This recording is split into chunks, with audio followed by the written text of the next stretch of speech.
Hello friends, আজকে নিয়ে চলে এসেছি তোমাদের জন্য দারুণ একটা রেসিপি। আর রেসিপিটা বানানোর জন্য নিয়েছি বেশ কিছুটা পেঁয়াজ, কিছুটা পরিমাণে টমেটো, আর একটু ঝাল ঝাল যেহেতু হবে বেশ কিছুটা লঙ্কাকে দু আধখানা করে চিড়ে নিয়েছি অল্প করে ধনিয়া পাতা, আর বেশ কিছুটা পরিমাণ ছোট ছোট করে আলু কেটে নিয়েছি একটা হাঁসের ডিম, আর এক চিড়ের মতো আলু সিদ্ধ। ব্যাস এই কটা উপকরণ আমি নিয়েছি। এবার এখানে নিয়েছি বেশ কিছুটা পরিমাণ মটরশুঁটিকে সিদ্ধ করে, এতে নুন হলুদ কিছুই কিন্তু দেয়া নেই। এবার এখানে মশলা তৈরি করার জন্য কিছুটা পরিমাণ রসুন, আদা আর পেঁয়াজ নিয়েছি, ওটাকে পেস্ট করে নিয়ে চলে এলাম। এবার চলো গ্যাসের কাছে চলে যাই, গিয়ে একটা কড়াই বসিয়ে দিলাম, দিয়ে এবার অল্প করে একটুখানি সাদা তেল দিয়ে দিলাম। তেলটা গরম হতে কড়ার চারিদিকে বুলিয়ে দিলাম, আর ডিমটাকে এবার দিয়ে দিলাম। হাঁসের ডিম বলে কতটা সুন্দর লাগছে দেখতে, দেখো বন্ধুরা। তবে হ্যাঁ, আমার হাঁসের ডিম বাড়িতে ছিল বলে আমি হাঁসের ডিমে বানালাম। তোমরা মনে করলে দোকান থেকে পোলট্রির ডিমেও কিনে বানাতে পারো এই রেসিপিটা। এখানে আমার সুন্দর করে ভাজা হয়ে গেল, তারপর দিয়ে দিলাম অল্প করে একটুখানি নুন, দিয়ে ভালো করে ভেজে ডিমটাকে নামিয়ে রেখে দিলাম। তারপর দিয়ে দিলাম কিছুটা পরিমাণে সর্ষের তেল, ফোড়নে দিলাম গোটা গরম মশলা, একটা তেজপাতা আর কিছুটা গোটা জিরে দিয়ে ভালো করে সুন্দর করে ভেজে নেওয়ার পর ছোট ছোট করে যে কেটে রাখা আলুটা দিয়ে দিলাম। তার উপরে দিয়ে দিলাম অল্প একটুখানি হলুদ, দিয়ে সুন্দর করে আলুটাকে লাল লাল করে ভেজে নিলাম। তারপর যে পেঁয়াজ কুচিটা করে রেখেছিলাম, পেঁয়াজ কুচিটা দিয়ে আলু পেঁয়াজ একসাথে খুব সুন্দর করে ভেজে নিলাম। তারপর টমেটো কুচিটা দিয়ে দিলাম, দিয়ে আবারও খুব সুন্দর করে ভেজে নেব। আর পেঁয়াজটা কিন্তু একটু ডুমো ডুমো করে কাটতে হবে, তবেই কিন্তু এই রেসিপিতে খুব ভালো লাগবে খেতে।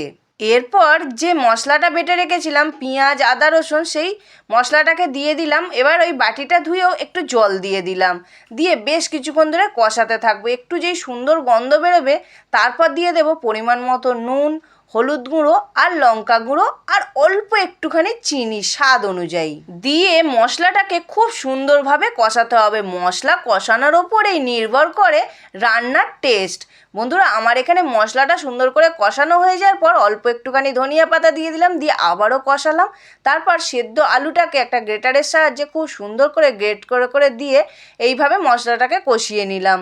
এরপর মটরশুঁটিটা যে সেদ্ধ করে রেখেছিলাম সেই মটরশুঁটিটাকে দিয়ে দিলাম, দিয়ে মশলার সাথে খুব সুন্দরভাবে মিশিয়ে নেব।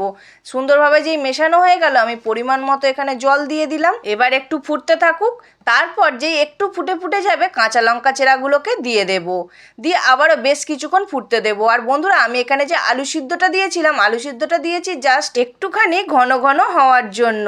এবার যে ডিমটা ভেজে রেখেছিলাম সেই ডিমটাকে দিয়ে দিলাম, দিয়ে বেশ কিছুক্ষণ ফুটতে দিয়ে দিলাম। তারপর ধনিয়া পাতাটা দিয়ে আবারও নাড়িয়ে চাড়িয়ে সুন্দর করে ফুটতে দিলাম। কিছুটা গরম মশলার গুঁড়োও দিয়ে দিলাম, দিয়ে আবারও একটুখানি নাড়িয়ে চাড়িয়ে দিয়ে গ্যাসটা অফ করে দেব। তারপর দিয়ে দিলাম 1 থেকে 1.5 চামচের মতো ঘি। তোমরা মনে করলে এতে বাটারও ইউজ করতে পারো। ব্যাস তৈরি হয়ে গেল আমার মটরশুঁটি দিয়ে এক তরকা। গরম গরম নরম নরম পাতলা রুটির সাথে একদম জমে যাবে বন্ধুরা। তার সাথে যদি কাঁচা লঙ্কার এক টুকরো পেঁয়াজ হয়, ওহ কি অপূর্বতা স্বাদ যে লাগবে খেতে, বলার কথা নয়। আমি হাতা দিয়ে তুলে দেখাচ্ছি, দেখো বন্ধুরা কতটা সুন্দর হয়েছে। শুধু দেখতে সুন্দর নয়, খেতেও সুন্দর হয়েছে। তোমরাও চটজলদি বানিয়ে ফেলো। আজকের রেসিপিটা কেমন লাগলো বন্ধুরা অবশ্যই একটা কমেন্ট করে জানাবে, আর ভালো লাগলে সাবস্ক্রাইব করবে স্বাদের খোঁজে উইথ বান্টির চ্যানেলটিকে।